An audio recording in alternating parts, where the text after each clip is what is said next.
आइए इस समय हम प्रकाशित वाक्य के अध्ययन में आगे बढ़ेंगे। हमने लास्ट क्लास में देखा कि प्रेरित यूहन्ना ने पतमोस के टापू में उस गुफा में रह करके स्वर्गीय दर्शनों को देखे और स्वर्गीय दर्शन पा करके हो सकता है एडी 96 के बाद वे पतमोस में से रिहा होकर नेरवे कैसर के समय पर एफेसुस में वापस आए और एफेसुस में रहते समय अपने बुजुर्ग अवस्था में 96 या 98 के बीच में प्रकाशित वाक्य लिख दिया है। अधिकतम प्रूफ हमें उसके लिए मिलता है। सो इस प्रकार प्रकाशित वाक्य नया नियम की भविष्यवाणी के पुस्तक हमें लिख करके यूहन्ना के द्वारा हमें मिला है। सो आइए हम इस समय उस प्रकाशित वाक्य के पहले अध्याय की ओर आएंगे। प्रकाशित वाक्य पहला अध्याय उसका 1 से 3 तक के आयत हम पढ़ते समय पहला अध्याय 1 से 8 तक के वचन जो है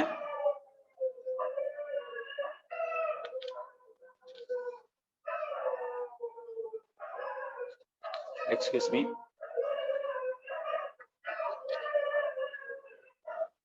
प्रकाशित वाक्य के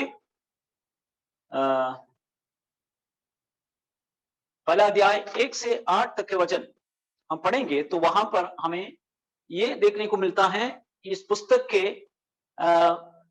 प्रस्तावना, इंट्रोडक्शन, परिचय, प्रकाशित वाक्य के पुस्तक का परिचय के रूप में पहला अध्याय के 1 से 8 तक के वचन हमें पढ़ने को मिलता है। वहां इस प्रकार लिखा है, यीशु मसीह का प्रकाशित वाक्य जो उसे परमेश्वर ने इसलिए दिया कि अपने दासों को वे बातें जिनका शीघ्र होना आवश्यक है दिखाए, और उसने अपने स्वर्गदूत को भेजकर उसके द्वारा अपने दास यूहन्ना को बताया, जिससे परमेश्वर के वचन और यीशु मसीह की गवाही अर्थात जो कुछ उसने देखा था उसकी गवाही दी। धन्य है वो जो इस भविष्यवाणी के वचन को पढ़ता और वे जो सुनते हैं और इसमें लिखी हुई बातों को मानते हैं, क्योंकि समय निकट है। सो सारे वचन पढ़कर सुनाने के लिए हमारे पास समय की कमी है, इसलिए आप इस वचनों को पढ़िएगा। 1 से 8 प्रस्तावना है, लेकिन इस प्रस्तावना का हमने 2 भाग में करके अध्ययन करेंगे। एक वचन बोल करके उसको एक्सप्लेन करने के लिए हमारे पास वक्त नहीं है, इसलिए हर एक अध्याय के मेन मुद्दे की ओर जो इश्यूज है उसके ओर हम जरूर ध्यान देंगे। सो 1 से 3 तक के वचन पढ़ेंगे। वहां पर यहां लिखा हुआ है कि इस प्रकटीकरण परमेश्वर अपना स्वर्गदूत भेजकर अपना दास यूहन्ना को बताया। परमेश्वर ने इस प्रकटीकरण अपने स्वर्गदूत के माध्यम से अपने दास यूहन्ना को बताया। और ये तीसरा वचन में लिखा हुआ है, एक आशीष की प्रतिज्ञा, प्रस्तावना में एक आशीष की प्रतिज्ञा दिया गया है। वो आशीष क्या है? जो इस वचन पढ़ता है और वो सुनता है और वो मानता है। जो पढ़ते हैं, सुनते हैं और मानते हो और वे धन्य है। सो दैट ये आशीष का वचन है, प्रॉमिस ऑफ ब्लेसिंग। प्रकाशित वाक्य में तीसरा वचन में बताया है कि इस वचन को पढ़ने वाला आशीषित है, इसे सुनने वाला आशीषित है और इसे मानने वाला आशीषित है। इसका मतलब है प्रकाशित वाक्य या परमेश्वर के वचन को जो कोई सुनते हैं, जो कोई पढ़ते हैं और जो कोई मानते हैं, वे सब आशीषित है। यानी परमेश्वर का वचन आशीष देने वाला एक वचन है। That will make you blessed. आशीष आपको दिया जाता है। इस पुस्तक में हम और आने वाले अध्यायों में हमें पढ़ने को मिलता है, और भी कुछ लोगों के विषय में लिखा है कि वे आशीषित है।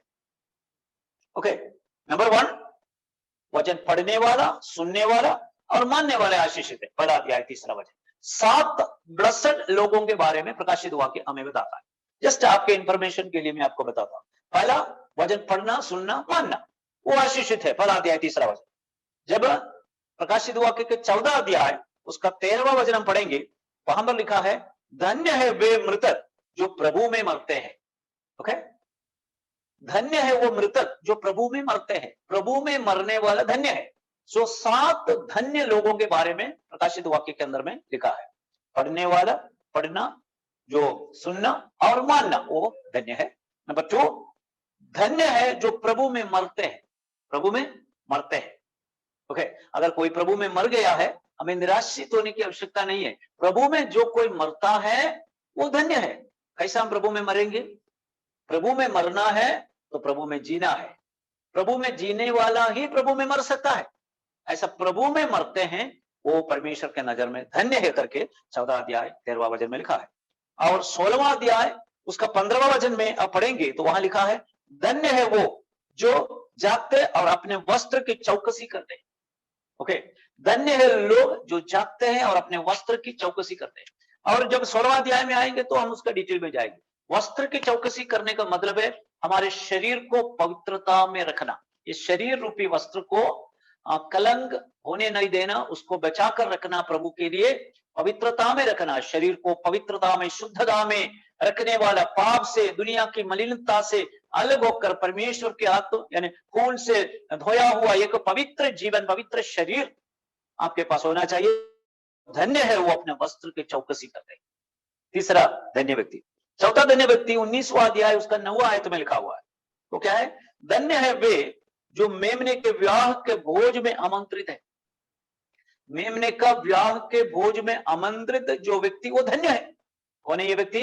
जब हम 19वां अध्याय में जाएंगे तब हम उसके बारे में डिटेल में जाएंगे। ओके, लेकिन मेमने का विवाह, मेमने यानी प्रभु यीशु मसीह है। प्रभु यीशु मसीह परमेश्वर का मेमना है। यीशु मसीह के विवाह आत्मिक विवाह है। यीशु विवाह करता है, वो उनकी दुल्हन कलीसिया है। यीशु और कलीसिया के बीच में एक आत्मिक वैवाहिक विषय के बारे में बाइबल हमें बताती है। सो उस विवाह में भोज के लिए आमंत्रण किए गए गेस्ट लोग, वो कौन है? हम उसके बारे में 19वां अध्याय में आते समय पढ़ेंगे। वे भी धन्य है। ओके, चौथा धन्य। पांचवा धन्य व्यक्ति 20वां अध्याय 6वां आयत में लिखा हुआ है, धन्य है वो जो प्रथम पुनरुत्थान की भागी है। प्रथम पुनरुत्थान की भागी है। कौन है प्रथम पुनरुत्थान की भागी? जो मसीह में सो गए हैं वे प्रथम पुनरुत्थान में भागी होंगे। उसके बाद और भी पुनरुत्थान है, इसलिए प्रथम पुनरुत्थान कहते हैं। प्रथम पुनरुत्थान में जो जो भागी है वे भी धन्य है। ओके, जल्दी आगे बढ़ते हैं। और 6वां धन्य व्यक्ति के बारे में लिखा है 22वां अध्याय उसका 7वां वचन में। वहां लिखा है, भविष्यवाणियों को मानने वाला धन्य है। इस पुस्तक के भविष्यवाणियों को निगलत न करे, उन भविष्यवाणियों को मानने वाला, अंगीकार करने वाला, वो भी धन्य है। और 7वां धन्य व्यक्ति के बारे में लिखा हुआ है 22वां अध्याय उसका 14 पद में, धन्य है जो अपने वस्त्र धो लेते हैं।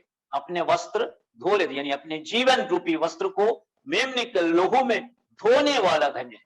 सो इस प्रकार 7 धन्य लोगों के विषय में पवित्र शास्त्र अर्थात प्रकाशित वाक्य में लिखा हुआ। आपको मालूम है प्रकाशित वाक्य का एक विशेषता है। क्या है? अन्य पुस्तक से बढ़कर प्रकाशित वाक्य का एक विशेषता है, this is the book of sevens, अर्थात 7 की पुस्तक है। 7 की पुस्तक, इसका मतलब क्या है? 7 बातों के बारे में बार बार लिखा हुआ। उदाहरण मैं आपको बताऊंगा, इसलिए 7-7-7 करके अनेक बार प्रकाशित वाक्य के अंदर में हमें पढ़ने को मिलता है, इसलिए उसको नाम दिया है the book of sevens. Book of sevens अर्थात अभी हमने पढ़ा है 7 धन्य लोगों के बारे में। ओके, 7 धन्य लोग है प्रकाशित वाक्य में। नंबर 2, जब हम उसका पहला अध्याय 7वां वचन पढ़ेंगे, वहां पर लिखा हुआ 7 स्पिरिट्स, 7 आत्माएं हैं। ओके, प्रकाशित वाक्य के अंदर में कई बार 7-7-7-7 करके लिखा है, इसलिए स्कॉलर्स कहता है it is the book of sevens, 7 का पुस्तक है। 7 नंबर जो बाइबल न्यूमेरिकल विषय में बहुत महत्वपूर्ण एक आंकड़े हैं। सो मैं उस विषय में अभी जाना नहीं चाहूंगा। सो फिर हम देखते हैं तीसरा, पहला अध्याय उसका 16वां अध्याय पढ़ेंगे, वहां पर लिखा हुआ 7 स्टार्स, 7 तारे। 7 धन्य लोग है, 7 आत्माएं हैं और 7 तारे हैं। 4 अध्याय उसका 5वें वचन में लिखा है 7 दीवट। 7 दीवट, सब जगह में 7-7-7। और 5वां अध्याय पहला वचन में लिखा है 7 मुहरें। एक मुहरबंद पुस्तक के बारे में लिखा हुआ है, उस पुस्तक में 7 मुहरें डाले हुए हैं। और 5वां अध्याय उसका 6वां वचन में लिखा है, वहां है 7 हॉर्न्स अर्थात 7 सिंह। सिंह है। और 5वां अध्याय 6वां अध्याय में वही वचन में फिर लिखा है 7 आइज, 7 आंखें। ओके, सब जगह में 7 और उसके बाद लिखा है 8, उसका दूसरा आयत में लिखा हुआ है कि 7 स्वर्गदूत। ओके, विशेष करके 7 स्वर्गदूतों के बारे में प्रकाशित वाक्य में लिखा हुआ है। फिर 8वां अध्याय दूसरा वचन में यह भी लिखा है 7 तुरहिया। ओके, 7 तुरहिया। आप नोट कीजिए कितने 7 लिखा हुआ है। सो अनेक बार 7 करके प्रकाशित वाक्य में हमें पढ़ने को मिलता है, इसलिए 7 का पुस्तक है। ओके, और तो 10वां अध्याय तीसरा वचन में आप पढ़ेंगे तो वहां पर 7 शब्द, गर्जन, बादल खड़कने की आवाज 7 बार। और 12वां अध्याय तीसरा वचन में लिखा हुआ है 7 सिर, 7 हेड्स। और 12 अध्याय तीसरा वचन में यह भी लिखा है 7 राज मुकुट, क्राउन, मुकुट। ओके, 15वां अध्याय के 7 और 8 पढ़ेंगे, वहां लिखा हुआ है 7 विपत्तियां। ओके, और 17 अध्याय पहला वचन में लिखा है 7 कटोरे। 17 अध्याय 9वां वचन में लिखा हुआ है 7 पहाड़। और 17 अध्याय 10वां वचन में लिखा हुआ है 7 राजा। ओके, कितना 7 हो गया? ओके, बाकी कोई भी पुस्तक में इस प्रकार की कोई खासियत नहीं है। यह खास बात केवल प्रकाशित वाक्य में पाया जाता है, 7 करके लिखा हुआ है। So this is the book of 7, 7 का पुस्तक है करके माना जाता है। ओके, आगे बढ़ते हैं कि 4 से लेकर 6 तक पहला अध्याय। अभी हम पहला अध्याय के बारे में बार बार पहला अध्याय पढ़ने बोलने की जरूरत नहीं, आपको मालूम है। जब हम दूसरा अध्याय में आएंगे तो मैं दूसरा अध्याय बताऊंगा, तब तक पहला अध्याय। सो इसका 4 से 6 तक के वचन हम पढ़ेंगे। वहां पर इस पुस्तक के अभिवादन अर्थात ग्रीटिंग्स, एक पत्र लिखते हैं या लेटर लिखते हैं, हम पहले उसका इंट्रोडक्शन और उसका ग्रीटिंग्स लिखते हैं। ओके, ग्रीटिंग्स, अभिवादन में हमें देखने को मिलता है, पूरा वचन आप बाद में पढ़ सकते हैं। एशिया माइनर के 7 कलीसियाओं के लिए दिया गया संदेश का उल्लेख इस भाग में आपको पढ़ने को मिलता है। इन कलीसियाओं का स्थान आज तुर्किस्तान है। अभी मैंने बार बार एशिया माइनर कहा है। एशिया माइनर का मतलब है एशिया और यूरोप के सीमावर्ती इलाके के एरिया होने के कारण उसका वो स्थान आज के तारीख में हम उसका जियोग्राफिकली देखा जाए तो वो आज एशिया माइनर यानी तुर्किस्तान। Okay, Turkey. सो टर्की में ये एशिया माइनर नाम स्थान पाए जाते हैं। उस एशिया माइनर में उन दिनों में 7 कलीसियाएं थी। उस कलीसिया के लिए दिया गया संदेश है, उसका अभिवादन है। ओके, सो लेकिन ये बात याद रखिए कि एशिया माइनर में उस समय केवल 7 कलीसिया नहीं थी, और भी कलीसियाएं थी। लेकिन उन एशिया माइनर के अर्थात तुर्किस्तान के उस इलाके के कई कलीसियाएं रहने के बाद उनमें से केवल 7 कलीसियाओं को चुन करके उस 7 कलीसिया के नाम से संदेश दिया है। इसका मतलब है कलीसिया पीरियड को 7 कलीसिया के रूप में अलग करके, यानी संपूर्ण कलीसिया पीरियड को 7 पीरियड में डिवाइड करके इस 7 कलीसिया के नाम से संपूर्ण कलीसिया, समस्त काल की कलीसिया के लिए संदेश दिया गया है। ऐसा नहीं कि केवल एफेसुस कलीसिया का संदेश केवल एफेसुस कलीसिया के लिए है, नहीं, वो संदेश पूरा कलीसिया पीरियड के लिए है। लेकिन कलीसिया को 7 पीरियड में डिवाइड करके जो संदेश देने के लिए ये 7 कलीसिया का नाम दिया गया है। हमें मालूम है एफेसुस यानी एशिया माइनर में उन दिनों में और भी कलीसियाएं थी, लेकिन कलीसिया पीरियड को 7 में डिवाइड करना है करके केवल 7 कलीसिया का नाम उल्लेखित किया। अर्थात कुलुसियों की पत्री पहला अध्याय दूसरा पद आप पढ़ेंगे, वहां पर कुलुसी कलीसिया के बारे में लिखा है। कुलुसी कलीसिया के लिए प्रेरित पौलुस ने पत्री लिखी। कुलुसी कलीसिया कहां पर है? कुलुसी कलीसिया मीन्स कुलुसिया नगर में जो कलीसिया, वो कुलुसिया नगर कहां पर है? वो एशिया माइनर में है। ओके, मेरे कहने का अर्थ है एशिया माइनर के इस बताया गया 7 कलीसिया के अलावा भी वहां पर कलीसियाएं थी। नंबर 1 कुलुसी कलीसिया, और दूसरा कुरिन्थी दूसरा अध्याय 12 वचन और प्रेरितों के काम 20 उसका 7वां वचन पढ़ेंगे, वहां पर त्रोआस की कलीसिया के बारे में आपको पढ़ने को मिलता है। त्रोआस के भाई लोग वहां की कलीसिया, त्रोआस कहां पर है? वो भी एशिया माइनर में है। लेकिन प्रकाशित वाक्य में बताया गया इन 7 कलीसिया में कुलुसी कलीसिया, त्रोआस की कलीसिया नहीं आती है। इसका मतलब है पहला अध्याय में बताया गया 7 कलीसिया के अलावा भी और भी कलीसियाएं एशिया माइनर में थी। और मिलीतुस की कलीसिया प्रेरितों हम 20 उसका 17 पढ़े तो वहां पर लिखा हुआ है। सो इन सारे कलीसिया रहने के बाद उनमें से केवल 7 कलीसिया को चुन करके संपूर्ण कलीसिया पीरियड को 7 भाग में डिवाइड करके उस 7 पीरियड के लिए संदेश देना था, इसलिए केवल 7 कलीसिया को चुन लिया है। ओके, एफेसस, परगमन, थिएतैरा, सरदीस, फिलाडेल्फिया, सो लवाडीशिया, इस प्रकार 7 कलीसिया के बारे में थुआतीरा वहां पर लिखा हुआ है। ओके, सो ये 4 से 6 तक के वचन इस पुस्तक के मीटिंग्स के रूप में बताया गया है, लेकिन उसमें से 2-3 मुद्दा मैं आपके सामने बताना चाहता हूं। 4 वचन, चौथा आयत में वहां इस प्रकार आपको पढ़ने को मिलता है। 4 मैं आपके लिए पढ़ूंगा, पहला अध्याय 4। यूहन्ना की ओर से आसिया के 7 कलीसियाओं के नाम, उसकी ओर से जो है और जो था और जो आने वाला है, और उस 7 आत्माओं की ओर से जो उसका सिंहासन के सामने है। ओके, यहां पर एक प्रत्येक सेंटेंस लिखा हुआ है, जो था, जो है, जो आने वाला है। ओके, जो था, जो है, जो आने वाला है। सो जो है, जो था, जो आने वाला है, ये शब्द स्टेटमेंट पढ़ते समय आपको पता चलता है जो था, जो है, जो आने वाला है, ये प्रभु यीशु मसीह को दर्शाने वाला वचन। ओके, सो इस प्रकाशित वाक्य में उसका उल्लेख किया गया है।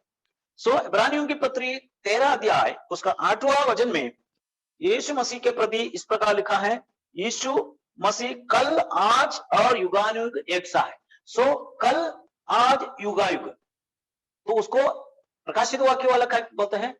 था, जो है, जो आने वाला है, कल, आज और युगानुयुग, ये यीशु मसीह की विशेषता है। यीशु मसीह आरंभ से और आज भी और आने वाले दिनों में भी रहता है। इसलिए यीशु मसीह के बारे में बताने वाला एक विशेष वचन है 7वां अध्याय के, जो है, जो था, जो आने वाला, ये शब्द। और उसके बाद फिर हम देखते हैं जी उठने में पहले उठा। आगे पढ़ते समय आपको पढ़ने को मिलते हैं जी उठने में पहले उठा। ओके, 5वां वचन, और यीशु मसीह की ओर से जो विश्वासियों के साक्षी और मरे हुओं में से जी उठने वालों में पहले उठा था। ये भी किसके बारे में है? यीशु मसीह के बारे में।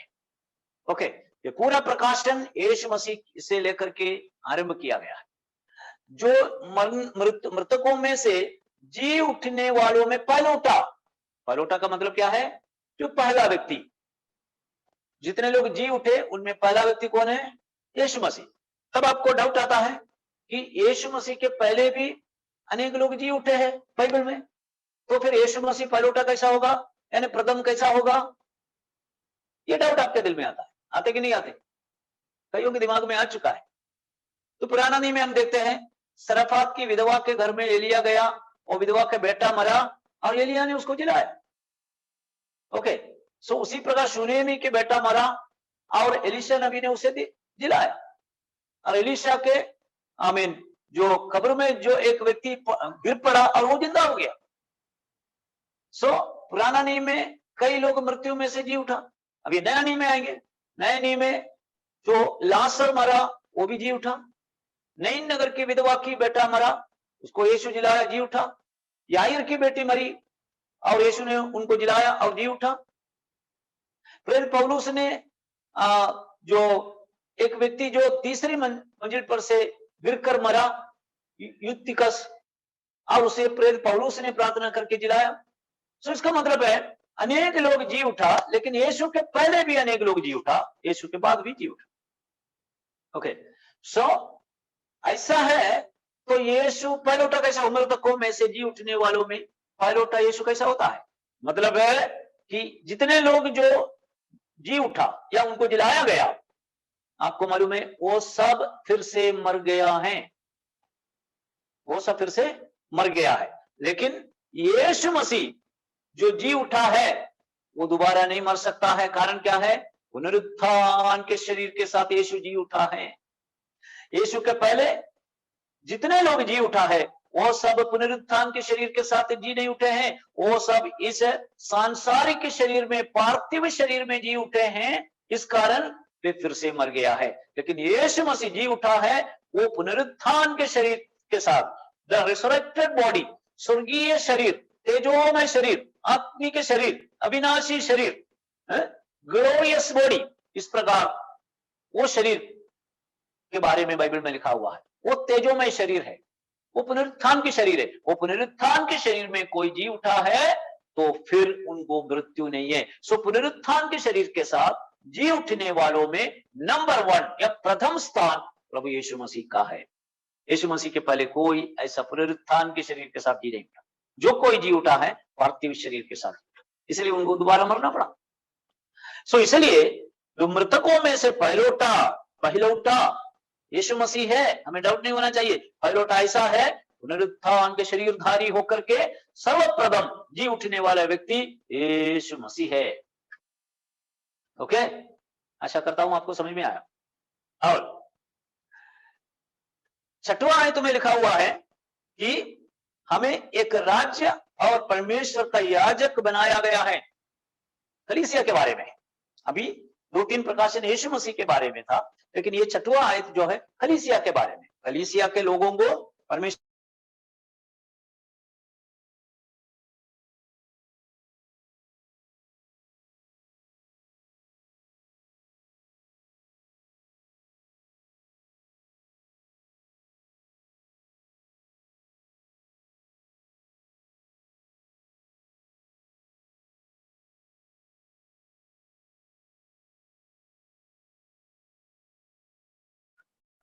यीशु मसीह अपने महिमा में प्रकट होंगे, सारे कुल, सारी आंखें उसे देखेंगे और जिन्होंने उसे बेधा वो भी देखेंगे, पश्चाताप करेंगे।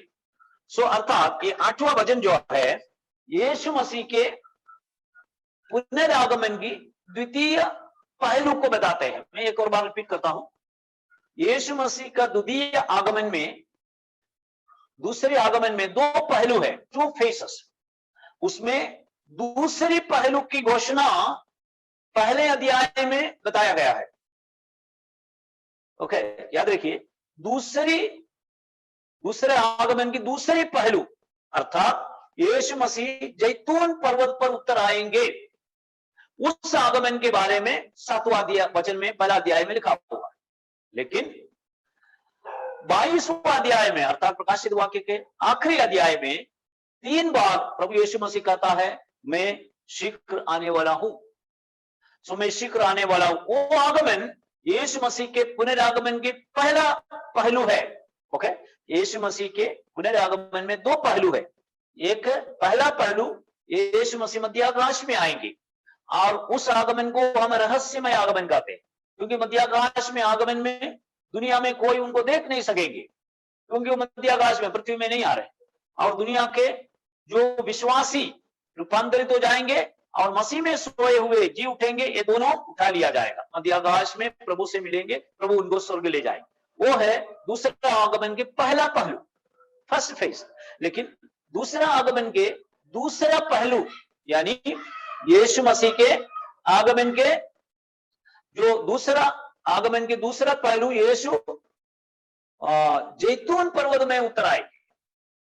ओके, अर्थात मध्याकाश में आने के बाद, कलीसिया को ले जाने के बाद 7 वर्ष बाद यीशु मसीह अपने कलीसिया के साथ इस पृथ्वी में वापस आएंगे। उस समय यीशु के पांव जैतून पर्वत के ऊपर में रखेगा। यरूशलेम के पूर्व दिशा में जैतून पर्वत है, जहां से यीशु मसीह का स्वर्गारोहण हुआ, वही पर्वत के ऊपर में यीशु आएगा। उस समय जैतून पर्वत दो टुकड़े में बढ़ जाएंगे, एक बड़ा तराई उत्पन्न हो जाएंगे। ये सारी बातें जकरिया नबी के पुस्तक है 12वां अध्याय और 14 अध्याय के अंदर में आपको पढ़ने को मिलता है। सो प्रकाशित वाक्य पहला अध्याय उसका 7वां वचन में यीशु के आगमन के विषय में बताया है।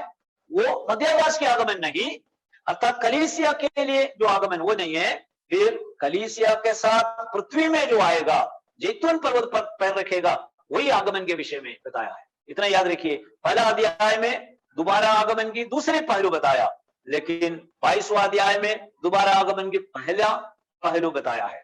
हम डिटेल में बाद में जाएंगे। जकरिया नबी के पुस्तक में हम उस वचन पढ़ेंगे, आपके लिए उस वचन में पढ़ूंगा जकरिया नबी के पुस्तक।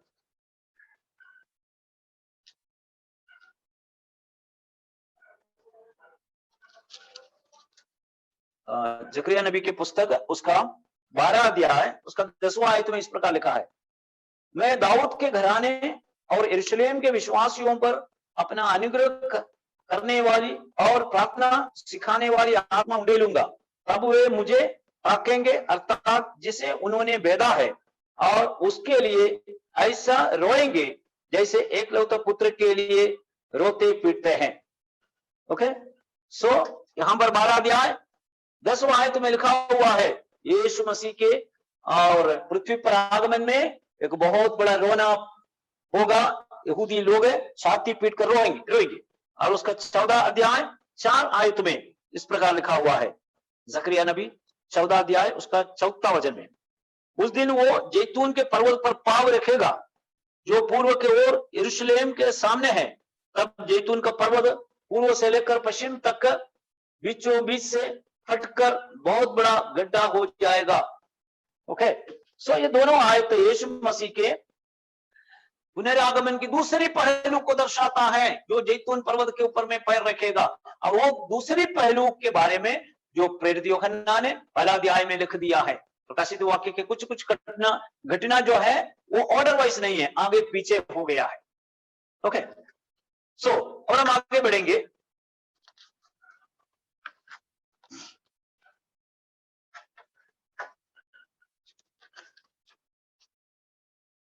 और उसका 8वां वचन, अभी 7वां वचन में यीशु मसीह के पुनरागमन के प्रति जो वचन बताया है आपने देखा है। सो 8वां वचन में बताया गया है, मैं आपके लिए पढ़ूंगा 8वां वचन, पहला अध्याय 8वां वचन, प्रभु परमेश्वर जो है और जो था और जो आने वाला है, जो सर्वशक्तिमान है, वो कहता है, मैं ही अल्फा और ओमेगा हूं। अल्फा और ओमेगा अर्थात मैं आदि और अंत, आदि और अंत, इस बात को दर्शाने के लिए हम प्रभु ने बताया है, प्रभु स्वयं बताता है, मैं अल्फा और ओमेगा है, ओमेगा हूं। ओके, सो अल्फा ओमेगा बताने का मतलब इतना ही है, मैं आरंभ और मैं अंत हूं। इसका मतलब है मेरे पहले कोई नहीं था और मेरे बाद में भी कोई नहीं रहेगा। सो इस बात की स्पष्टीकरण हेतु उदाहरण के तौर पर प्रभु ने हमें समझाया, मैं अल्फा और ओमेगा हूं।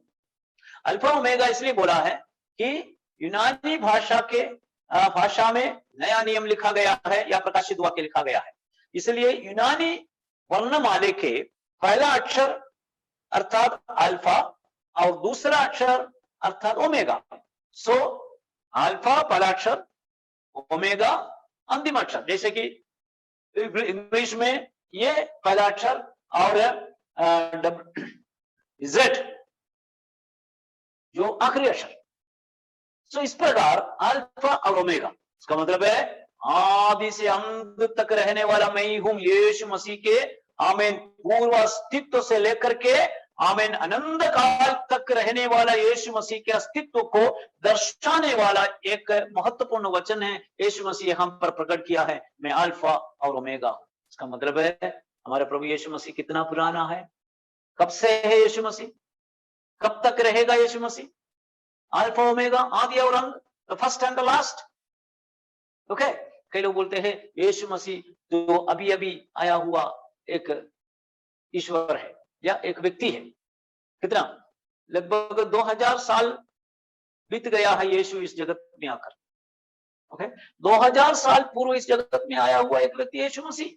लेकिन दुनिया में और भी अनेक पुण्य पुरुषों के बारे में हम देखते हैं, वे सब यीशु मसीह से पहले आए हुए हैं। इसलिए लोग अक्सर ये एलिगेशन बताते हैं कि यीशु मसीह अभी अभी आया हुआ है, हम तो पुराना है, हमारा तो बहुत पुराने हैं, 4000 साल पूर्व। लेकिन उनकी ये गलती हो गई है, एक्चुअली यीशु मसीह 2000 साल से नहीं, यीशु मसीह आदि से है, आदि से है, और कब तक रहेगा? अंत तक रहेगा। सो आदि कब शुरू हुआ? नोबडी नोस, किसी को भी नहीं मालूम आदि कब शुरू हुआ।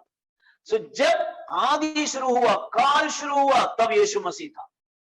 आदि से पहले, he was from the beginning, before the date starts, before the time starts, यीशु मसीह वहां पर था। यीशु मसीह उस समय ईश्वर के रूप में था, लेकिन वो आदि से ईश्वरीय रूप में विराजमान प्रभु यीशु मसीह 2000 साल पूर्व इस्राएल देश में मरियम कुंवारी के द्वारा मानवीय अवतार लेकर इस जगत में आया है। 2000 साल पहले, 2000 साल पहले यीशु मसीह मानवीय अवतार लेकर के आया है, लेकिन वो ईश्वरीय रूप में अनादिकाल से है, अनादिकाल से अनंत काल तक रहने वाला एक व्यक्तित्व है यीशु मसीह। सो यीशु सबसे पहला है, यीशु के पहले कोई भी नहीं, नोबडी वाज देयर। आई बात समझ में? सो यीशु सबसे प्राचीन है। आगे के वचनों में उसका स्पष्टीकरण प्रभु ने दिया है, यीशु बहुत ही प्राचीन है। इसलिए उस बात को मैं पुरातन काल से हूं, अनंत काल से हूं, ये बताने के लिए मैं अनंत काल तक रहूंगा, अनादि काल से लेकर के अनंत काल तक मैं रहूंगा, इस बात को स्पष्टीकरण करते हुए अल्फा और ओमेगा हूं करके यीशु ने बताया। Okay, hope you understood. So आगे हम देखेंगे पहला अध्याय 9 से लेकर के 20 तक के आए। पहला अध्याय, ये सारे वचन पढ़कर सुना नहीं सकता, ये सारे वचन आप होमवर्क है, आप अपने घर में पढ़ना बाइबल में से। ओके, 9 से 20 तक पहला अध्याय। वहां का सब्जेक्ट है कि पतमोस के कैदी यूहन्ना का दर्शन। पतमोस के कैदी यूहन्ना को प्रभु यीशु मसीह का दर्शन मिला, यूहन्ना ने दर्शन पाया, उसका वर्णन है यीशु मसीह का दर्शन। ओके, सो वहां पर हम पढ़ेंगे, उस वचन को पढ़ेंगे 9वां वचन से लेकर के, मैं यूहन्ना जो तुम्हारा भाई और यीशु के क्लेश और राज्य और धीरज में तुम्हारा सहभागी हूं, परमेश्वर के वचन और यीशु की गवाही के कारण पतमोस नाम टापू में था। मैं प्रभु के दिन आत्मा में आ गया और अपने पीछे तुरही का सा बड़ा शब्द यह कहते हुए सुना, जो कुछ तू देखता है उसे पुस्तक में लिख करके 7 कलीसिया के पास भेज दे, अर्थात इफिसुस और स्मिर्ना और परगमुन और थुआतीरा और सरदीस और फिलाडेल्फिया और लवोदिकिया। अर्थात इस वचन में लिखा है, मैं यूहन्ना जो तुम्हारे भाई और यीशु के क्लेश और राज्य और धीरज में तुम्हारा सहभागी हूं, परमेश्वर के वचन और यीशु के गवाही के कारण पतमोस नाम टापू में था। सो कल हमने उसके बारे में, जो लेखक के बारे में अध्ययन करते समय यूहन्ना के बारे में वहां पर हमने देखा है, यूहन्ना पतमोस नाम टापू में निर्वासित किया गया और उस पत्थरों से, चट्टानों से भरा हुआ ईजियन सागर के उस छोटा सा टापू, 10 मील दूरी में, 10 मील लंबाई और 6 मील चौड़ाई में एक छोटा सा टापू में, पतमोस नाम के टापू में यूहन्ना था। यूहन्ना को सजा काटने के लिए वहां पर रोमी सरकार ने भेज दिया था। सो वहां रह करके उस गुफा में, कल मैंने आपको बताया, यूहन्ना को एक गुफा के अंदर में कैद करके रखा है। बाकी सारे कैदी आजाद घूमते थे, लेकिन सैनिक का नजर में, लेकिन यूहन्ना सबसे बड़ा जो कैदी के रूप में, मुजरिम के रूप में उन्हें कैद करके उस गुफा के अंदर में रखा है। मैं आपको कल भी बताया, यूहन्ना को जिस स्थान में कैद करके गुफा के अंदर में पतमोस टापू में रखा है, आप स्क्रीन में देख सकते हैं, और वो गुफा आज भी वहां पर्यटक लोग जाते हैं, वे लोग आज भी ये गुफा को देखते हैं। आज के बहुत बदल गया है, लेकिन गुफा आज भी वहां पर है जहां पर यूहन्ना को कैद करके रखे थे। उस गुफा में, गुफा के अंदर में अंधेरा है, आपको मालूम है, उस गुफा के अंधेरे में पीछे में तुरही के सा आवाज सुनाई दिया और यूहन्ना मुड़ कर देखा है तो यीशु मसीह का दिव्य दर्शन यूहन्ना को वहां पर मिला है। ओके, इसलिए यूहन्ना जो पतमोस टापू में कैद था। सो लेकिन 10वां आयत में आपको एक रोचक वचन पढ़ने को मिलता है। 10वां आयत क्या है? 10वां आयत, मैं प्रभु के दिन आत्मा में आ गया और अपने पीछे तुरही का सा बड़ा शब्द ये कहते हुए सुना। मैं प्रभु के दिन आत्मा में आ गया। ओके, ध्यान दीजिए। So I was in the Spirit on the day of God, on the Lord's day, on the Lord's day, ऐसे इंग्लिश बाइबल में लिखा है। I was in the Spirit on the Lord's day. So आपको मालूम है यूहन्ना की परिस्थिति, रोमी सरकार के मिलिट्री के नजर में, पतमोस के विपरीत परिस्थिति में, टापू में, उस गुफा के अंदर में कैद है। सो उस कैद अवस्था में जब परमेश्वर का दिन आया, लॉर्ड्स डे, प्रभु के दिन आया, तो यूहन्ना क्या किया है? He was in the Spirit. Hallelujah, he was in the Spirit.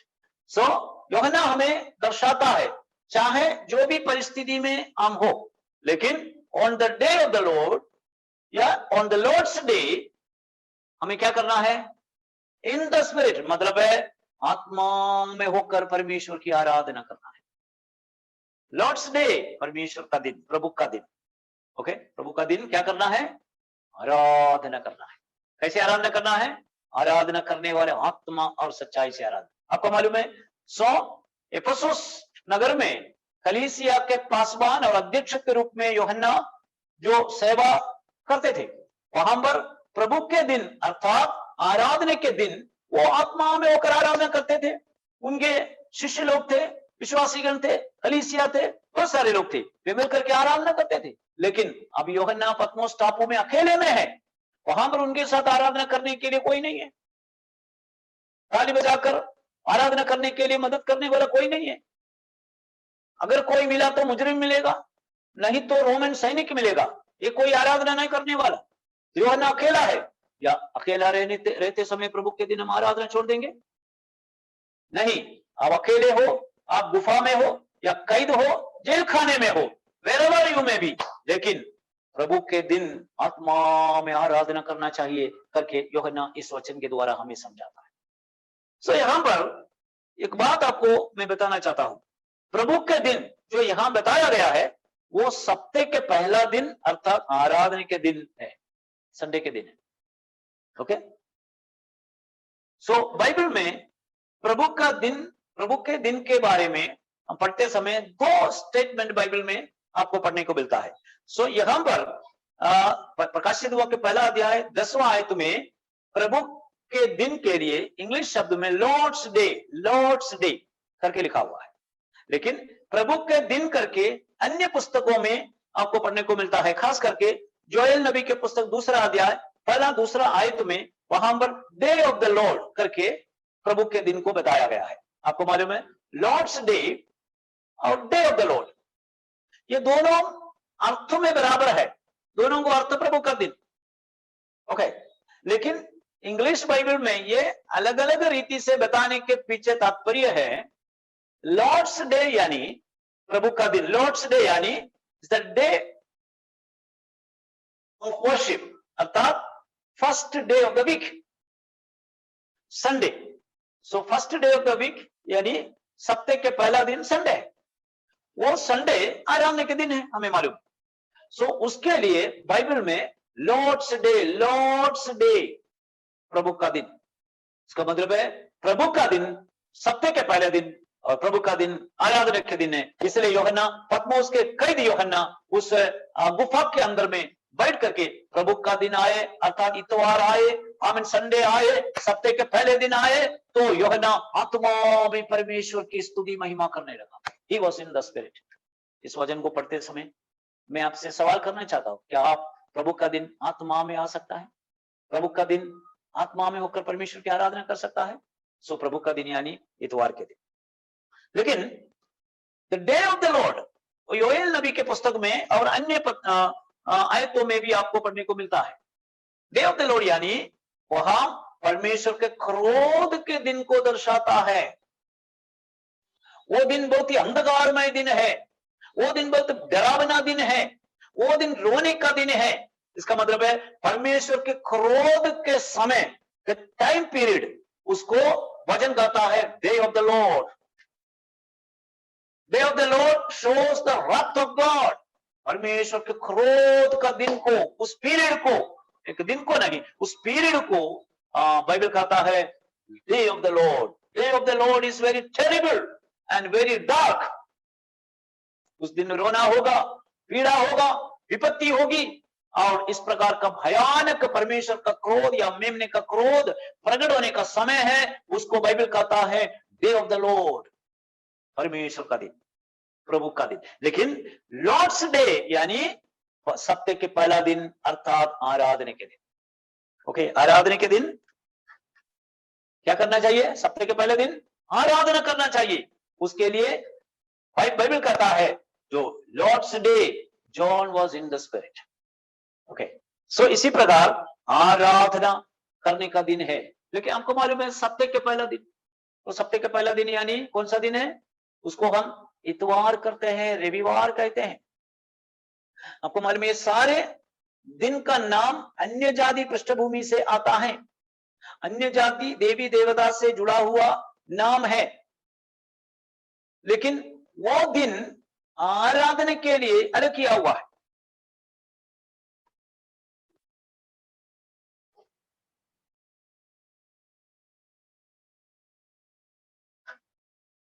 Okay, सो हमें देखने को मिलता है सप्ताह के पहले दिन आराधना के दिन। हम आराधना सप्ताह के पहले दिन क्यों करते हैं? सप्ताह के पहले दिन आराधना इसलिए करते हैं, मसीह लोग सप्ताह के पहले दिन आराधना करते हैं क्योंकि लॉर्ड्स डे। सो सप्ताह के पहले दिन यानी आत्मा में आराधना करने का दिन है। और मसीह के लोग आराधना करने के कारण क्या है आपको मालूम है? जब नया नियम की आराधना शुरू होने से पहले यहूदी लोग हैं, यानी सारे प्रेरित लोग या यीशु मसीह सब यहूदी पृष्ठभूमि से आते। यहूदी पृष्ठभूमि से आने वाले लोग आराधना करते हैं साबत दिन में। सबात, सबात यानी सैटरडे का दिन है। यहूदी लोग सैटरडे के दिन आराधना करते हैं। यहूदियों की आराधना सैटरडे के दिन होता है, सबात के दिन होता है। लेकिन नया नियम की कलीसिया सैटरडे के दिन नहीं बल्कि सप्ताह के पहले दिन आराधना क्यों करते हैं? यीशु मसीह भी बाइबल में लिखा हुआ है, यीशु मसीह भी साबत दिन में आराधनालय में गए। साबत दिन में, शनिवार के दिन में आराधनालय में जाकर के प्रचार किए। प्रेरित लोग भी यीशु के साथ साबत दिन में आराधनालय में जाते थे। लेकिन आज हम साबत दिन अर्थात सैटरडे के दिन आराधना नहीं करते, हम संडे के दिन आराधना करते। क्या कारण है? यूहन्ना भी कहता है मैं पहले सैटरडे के दिन आराधना करते थे, लेकिन अभी मैं सप्ताह के पहले दिन अर्थात प्रभु के दिन आत्मा में आता। उसके लिए 2-3 कारण है, वो मैं आपको बताना चाहता हूं। सो यीशु मसीह का पुनरुत्थान का दिन कौन सा दिन था? वो सप्ताह के पहले दिन था। वचन में लिखा सुसमाचार में सप्ताह के पहले दिन यीशु मसीह मृत्यु में से जी उठा और स्त्रियों को दर्शन दिया। ओके, यूहन्ना के सुसमाचार में या सारे सुसमाचार में आपको पढ़ने को मिलता है। सो सप्ताह के पहले दिन यानी यीशु मसीह का जी उठने का दिन है। Is the day of victory, अर्थात यीशु मसीह अधोलोक और मृत्यु को पराजित करके मृत्यु में से जीवन में आया। प्रकाशित वाक्य में लिखा है मैं मर गया था अभी मैं जीवता हूं, अधोलोक की कुंजियां मेरे ही पास है। इसका मतलब है सप्ताह के पहले दिन, इतवार के दिन यीशु जी उठा है, द डे ऑफ विक्टोरी। सो इसलिए सप्ताह के पहले दिन प्रथम कलीसिया के लोग आराधना के लिए चुन लिया, कारण यीशु मसीह मृत्यु में से जी उठा, विजय का दिन था, विजय में आया है, वो विजय के दिन आराधना करना चाहिए। Okay, number 1। नंबर 2, आपको मालूम है प्रेरितों के काम 2 अध्याय में पेंतिकुस्त के दिन 120 लोग लगभग बैठ करके प्रार्थना करते आए। लेकिन जब पेंतिकुस्त के दिन आया, ओके, 120 लोग जब आराधना प्रार्थना कर रहे थे, पवित्र आत्मा बड़े बल के साथ 120 लोगों पर उतर आए और वे सब आत्मा में भर गए और वे सब अन्य अन्य भाषा बोल करके परमेश्वर की आराधना की। अर्थात पवित्र आत्मा इस दुनिया में अक्षरिक तौर पर उतर कर पेंतिकोस्त के दिन में 120 लोगों के ऊपर उतर आए हैं, और वो दिन इतिहासकारों के अनुसार वो एक इतवार के दिन था, संडे के दिन था।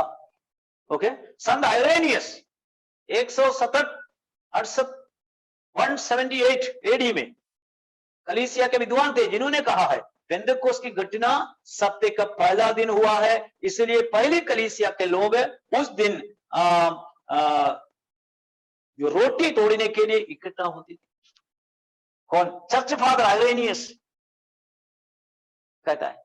जो इतिहासकार कहता है पेंतिकोस्त की घटना क्या है? पवित्र आत्मा उतर आया 120 लोगों में। उस दिन कलीसिया की स्थापना हुआ, पवित्र आत्मा उतर आया है। जिस दिन कलीसिया की स्थापना हुई है वो दिन इतवार का दिन था, इसलिए नया नियम की कलीसिया ऑन द लॉर्ड्स डे अर्थात सप्ताह के पहले दिन आराधना के लिए अलग किया है। हालेलुया।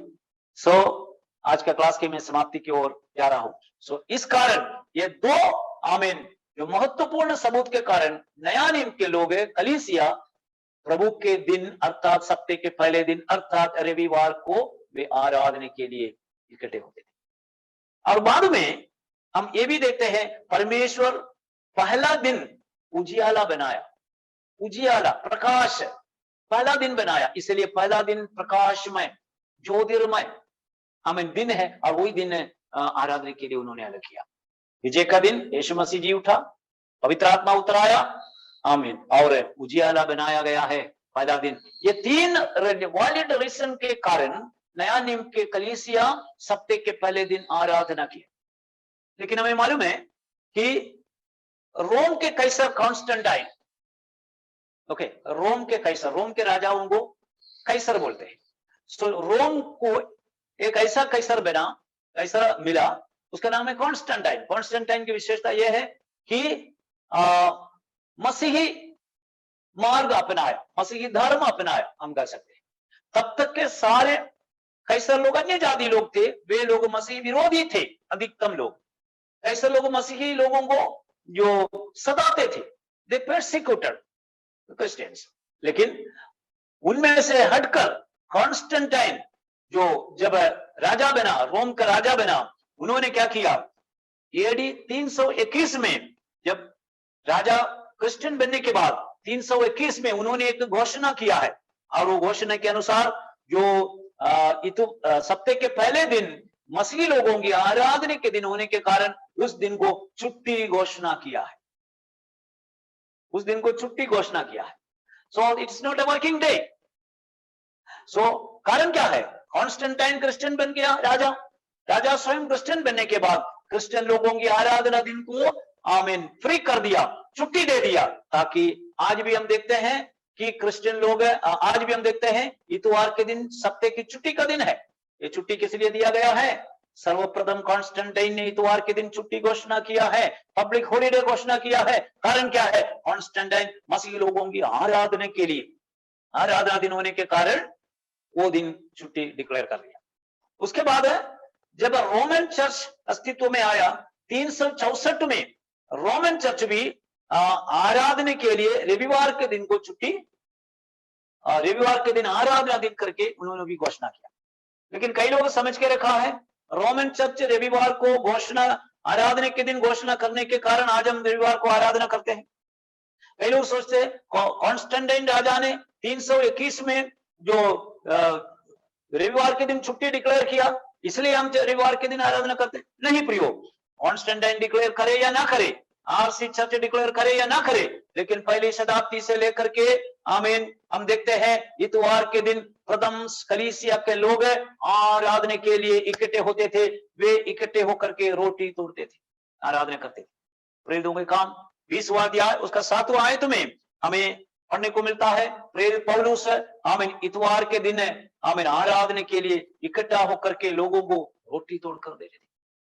सो इतवार के दिन, आराधना के दिन पहली शताब्दी से लेकर के है, और बाद में इन लोगों ने उसको छुट्टी घोषणा किया। वो छुट्टी घोषणा करे या ना करे, लेकिन आराधना के दिन आमीन सप्ताह के पहला दिन है, उस दिन को वचन में लिखा हुआ है लॉर्ड्स डे, लॉर्ड्स डे। इसलिए प्रेरित यूहन्ना कैद होकर के पतमोस के उस गुफा में रहते समय दिन बीत गया है, जब प्रभु का दिन आया, प्रभु का दिन में यूहन्ना आत्मा में आया, वो दिव्य दर्शनों को देखना आरंभ कर दिया, आराधना करना आरंभ कर दिया। ओके, यहाँ पर मैं आज के क्लास को समाप्त करूंगा। और ये प्रकाशित वाक्य है, और हम अधिक सुनते समय और समझने में भी मुश्किल हो जाता है, और इसलिए आज का दिन मैं थोड़ा सा 10 मिनट पहले ही बंद कर देता हूं, और ताकि जितने हमने अध्ययन किया वो पूरा हमारे दिमाग में बैठना चाहिए। ओके, आज हमने पहला अध्याय के पहला वचन से लेकर के उसका 10वां वचन तक हमने पढ़ा है। ओके, उसका एक एक विषय को हमने देखा है।